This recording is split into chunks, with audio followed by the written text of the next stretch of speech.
All right, another day, another project here in the basement where it's chilly. It's really cold outside, and you know what? It's making me think about snow. So we're gonna try to make some paper bag snowflakes.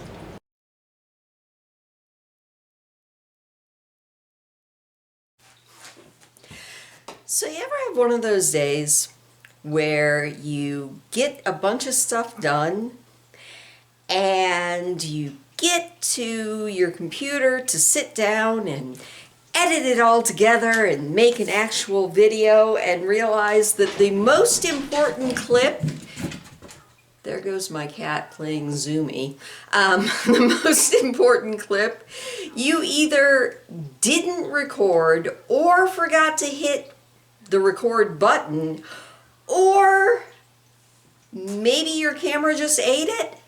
Yeah, that's what happened to me. So now I'm going to do it all again, and this time I have two cameras recording it, so one of them's going to actually get it, because I did it all, and then I went to edit it and realized I couldn't edit what wasn't there. So without further ado, now let's make snowflakes out of, lunch bags. Like, all you need for this project, I don't know if I said this already because brain damage, but all you need for this project is your garden variety paper lunch sacks, a pair of scissors, and a hot glue gun. And that's really it. So let me set up, let me hopefully hit record, and let's do this. All right. So like I said, this is a really simple project. I did learn a few things as I made a whole bunch of them. And the first thing is to hit record on the other thing too. All right, the first thing that I learned is you want to separate out your lunch bags just because it makes them easier to grab. You need 7 bags to make a really full and very pretty snowflake.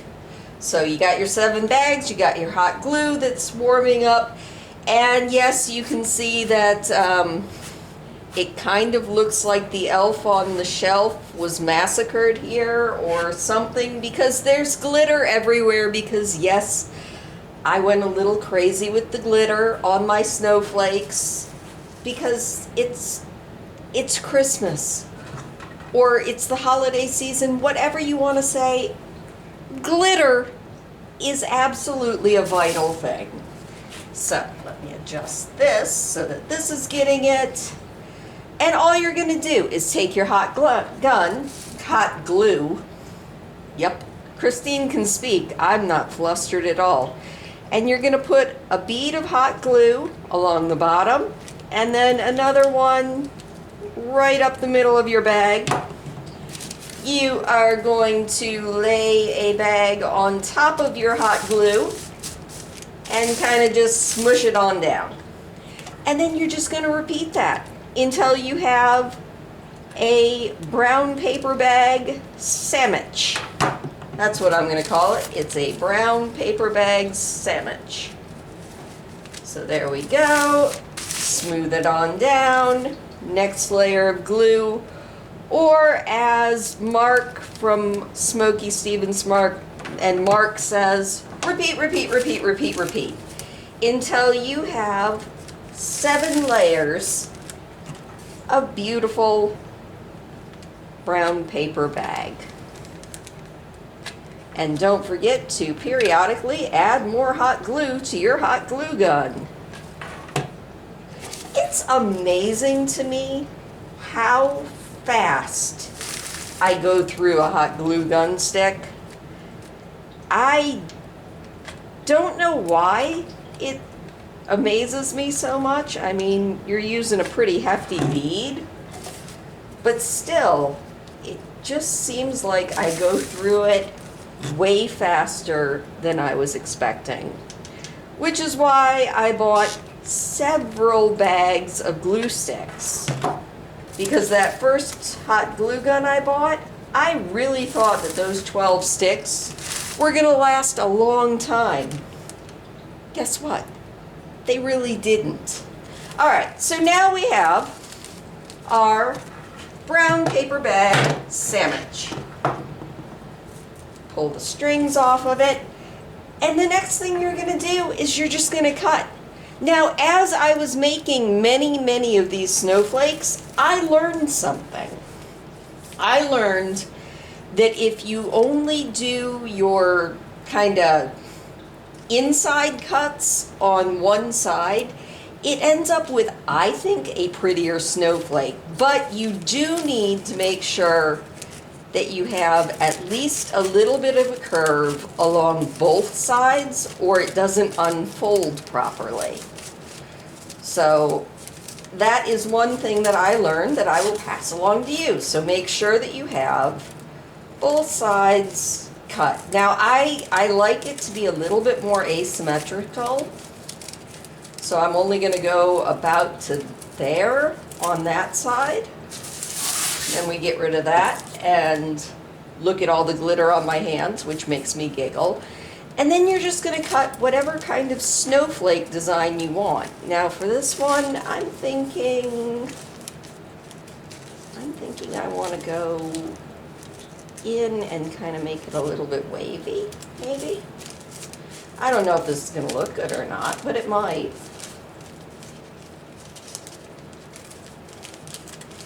This might look ridiculous, or it might look really cool, which is kind of the story of my life. It might look silly, it might look wonderful. I don't know. And then I like the little just triangles that it gives. It makes for neat little cutouts in your snowflake.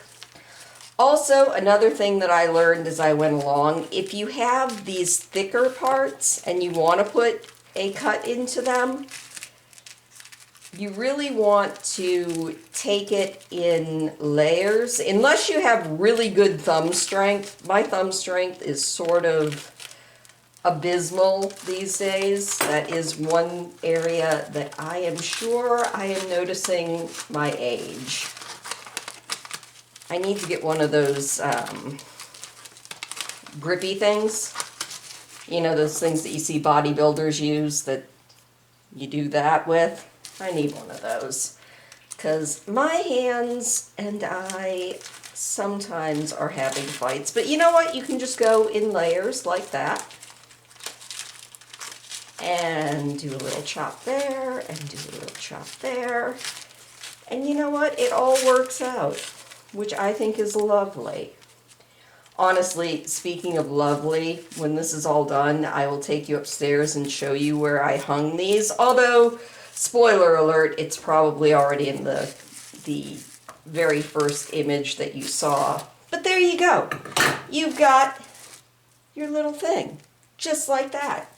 Now, the last step is I like to put a bead of glue along this because I want my snowflake to stick together. You can just tape it if you want to take these apart and store them, or you can staple it or do anything like that. But your last step is to just unfold your little snowflake, just like that. And then we're going to press it together so that the glue sticks. And voila. Voila. Ah, wait. Show it to the other camera too. We have a snowflake. Now, with the ones that I will take you up and show you on the upstairs wall, I went ahead and I hit them with a white spray paint just to make them pretty. And then I hit them with a whole lot of glitter because glitter. But it's amazing to me that was 7 paper bags all kind of just stacked together. I'm impressed, and I think they're very, very pretty. So I'm going to take you upstairs, show you what they look like on my wall, and yeah, thank you for listening to me. Thank you for putting up with my mistakes, because I make lots and lots of them, like leaving this on, which I don't need to do now. And, you know, thank you for just hanging out with me. Please do hit the thumbs up if you don't mind. It does always make me smile, and it helps me to know that somebody is enjoying this so that I can continue to attempt to improve. And I will see you tomorrow. Yeah, tomorrow. Happy Vlogmas! Alright, so I'm not sure if this is where they're going to stay forever, but for right now, these are the snowflakes that I made in the missing portion of the video. I think they came out really pretty. Did I use too much glitter? I don't know. Is there any such thing as too much glitter? I don't think so. I also think that it's really neat that you can kind of make these snowflakes look like just about anything that you want them to.